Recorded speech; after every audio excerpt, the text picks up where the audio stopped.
We meet Charlie, a handsome guy who enjoys a single life without any serious relationships. But things take a turn when he's challenged to commit to a woman for a month.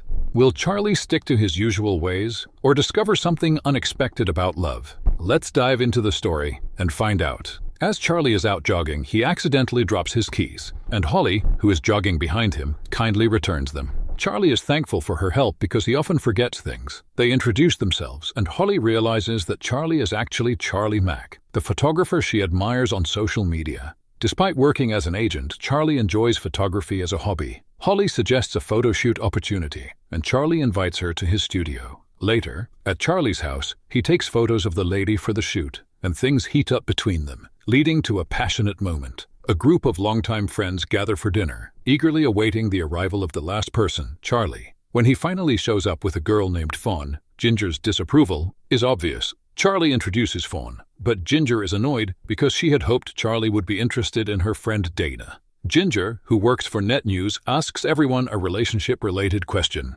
Dana believes love and communication can overcome any obstacle, while Charlie claims he doesn't do relationships and has no deal breakers. This leads to a heated exchange. Ginger confronts Charlie about his behavior, especially towards relationships, but Charlie remains nonchalant. In the next scene, Charlie visits Nate's juice truck and orders his regular drink. Just then, his sister Sherry walks up and places her order. She shares her feelings with Charlie, thinking he's avoiding serious talks by choosing to meet at the juice truck. The next day, Charlie arrives at work feeling happy. In his office, Abram asks for help with a deal he made with a company that has a bad product. Charlie isn't happy about it. Later, Charlie joins a meeting with his boss, Marty. Marty talks about the tech company Abram signed with, saying their app is outdated, but they're stuck with them because of a deal with another company, Mobilo Tech. Charlie assures Marty they have plans and just need more time. Marty gives them until Wednesday to fix it. In the next scene, Charlie complains to Victor about a tough day at work. Rick joins them, and they discuss Rick's sex life and desire for a baby with Pressy. At Nate's juice truck, Charlie spots a woman from the Mobilo Tech company and points her out to Victor and Rick. Victor confronts Charlie about his lifestyle, urging him to be better.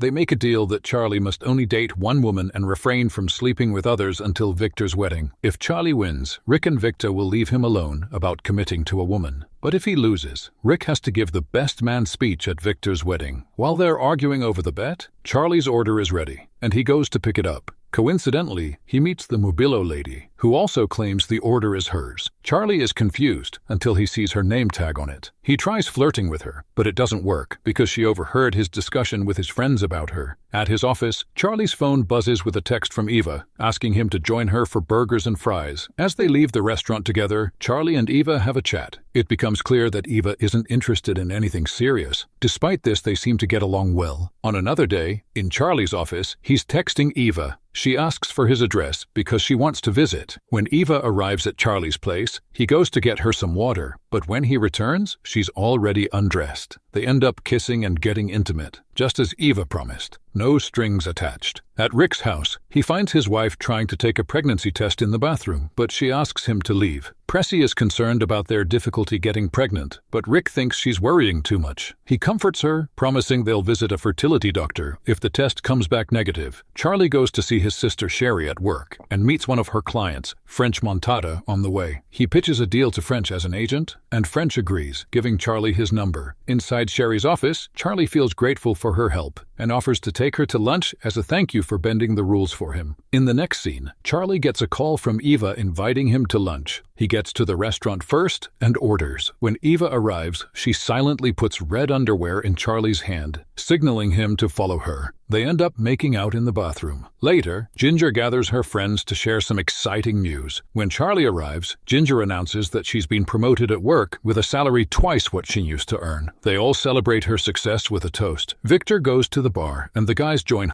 leaving Pressy and Ginger alone. Victor seems troubled about something, but when he tries to talk about it, he changes his mind. At work, Abram and Charlie wonder why Marty is coming to their offices. When Marty arrives, they discuss the French Montana deal, but Charlie isn't comfortable with Marty's approach. However, Marty insists on his plan, leaving Charlie with no choice but to follow it. After Marty leaves, Abram agrees with Charlie but advises him to obey Marty since he's their boss. Charlie worries that French Montana might think they only signed him for their company's game. In the next scene, Ricky, Charlie, and Victor are at the beach trying to relax, but Victor is still stressed. He's worried about affording his wedding. Even though Ginger got a big raise at work, Rick and Pressy go to the fertility doctor. Rick finds out he has a high sperm count, which makes him happy because it means he's not the problem. However, Pressy takes it personally and feels like Rick is rubbing it in her face that she might be the one with fertility issues. Rick tries to explain that he didn't mean to upset her, but she angrily leaves without him. Eva and Charlie's relationship is purely physical.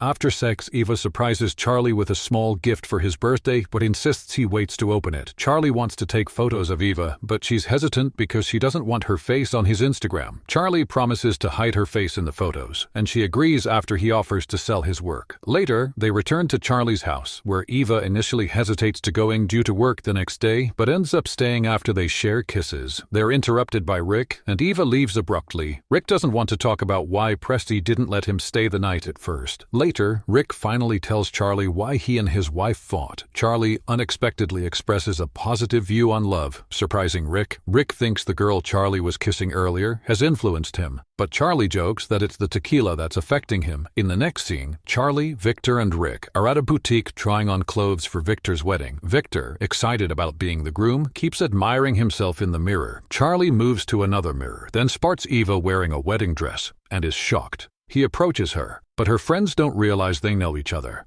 Charlie's mood worsens, and he leaves the boutique. He goes to drown his sorrows in alcohol. When he gets home, he finds Eva there. It seems Charlie has developed feelings for Eva, despite their agreement to keep things casual. Eva reminds him of their arrangement, but Charlie has mistaken their fun for love, leaving him heartbroken. Charlie arrives late for the mating with Marty. Marty senses Charlie's hesitation about the deal, but before he can say anything, Charlie surprises everyone by asking for the paperwork and announcing he'll have French sign it. Charlie comes home to find a surprise birthday cake and his friends waiting for him. However, he's not in a good mood, and his friends are shocked by his behavior. Victor and Rick try to talk to him, but he snacks at them angrily. Charlie feels messed up and vents his frustration on his friends, causing Pressy to leave angrily, followed by her husband. Charlie even kicks Kareem out of his house, and eventually, Ginger and Victor leave too. Sherry meets Charlie to see what's wrong. She realizes he's heartbroken over Eva, but thinks it's not right for him to take it out on his friends. Charlie feels deceived by Eva and regrets everything. He's so upset that he even snaps at his sister. He's afraid of losing his friends to their relationships and scared of committing to his own. Sherry eventually leaves him alone, respecting his wish for solitude. Meanwhile, French is at Charlie's office to sign the deal, but when Marty gives him the paperwork, Charlie stops him from signing it. French is confused, so Charlie tells him about a better deal they didn't mention.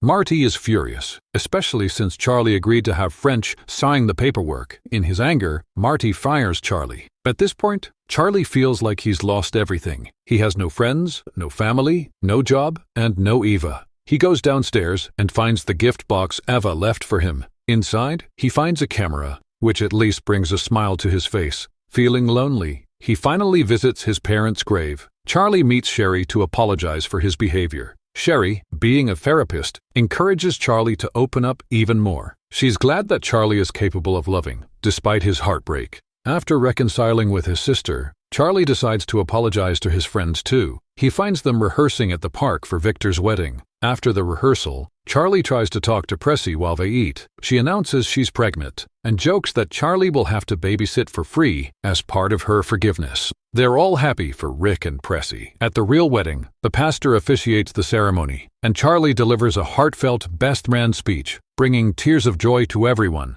8 months later, there are big changes for the friends. Pressy is heavily pregnant, and Charlie has opened his own gallery. It's his first exhibition, and his friends are proud to support him. Charlie sees French at the event and learns that French now works with Abram and Karim, who are also there. Abram left Premier Edge after Charlie got fired, unhappy with Marty's management. French offers Charlie money to be his agent, but Charlie prefers to focus on his photography and gallery. As a gesture of gratitude, French buys Charlie's most expensive piece of artwork. After all the other guests leave, Eva arrives unexpectedly. Charlie is surprised to see her, but doesn't say anything at first. As Eva explores the gallery, they discuss her married life and the challenges of marriage. Charlie finally asks why she's at his exhibition, and Eva explains she heard about it from her husband. She apologizes to Charlie for how things ended between them and reveals she tested the waters with him while waiting for her husband to commit. Eva doesn't regret their time together but feels sorry for hurting Charlie. Charlie doesn't want her pity and appreciates the lessons he learned from their relationship. Eva leaves the gallery peacefully after resolving their misunderstanding. In the final scene, Charlie visits the juice truck and encounters Dana, Ginger's friend. He notices her absence at the wedding and learns she was out of the country until recently. Charlie invites her to join him, and they engage in conversation. Dana asks Charlie if he still follows his relationship rules, but he happily admits he's given them up. They toast to this change. It seems Charlie and Dana might just be the perfect match like his friends are with their partners. And with that, the movie ends. We hope you enjoyed our video. Watch the next recaps on the screen, and don't forget to subscribe for more amazing recaps. See you in the next one.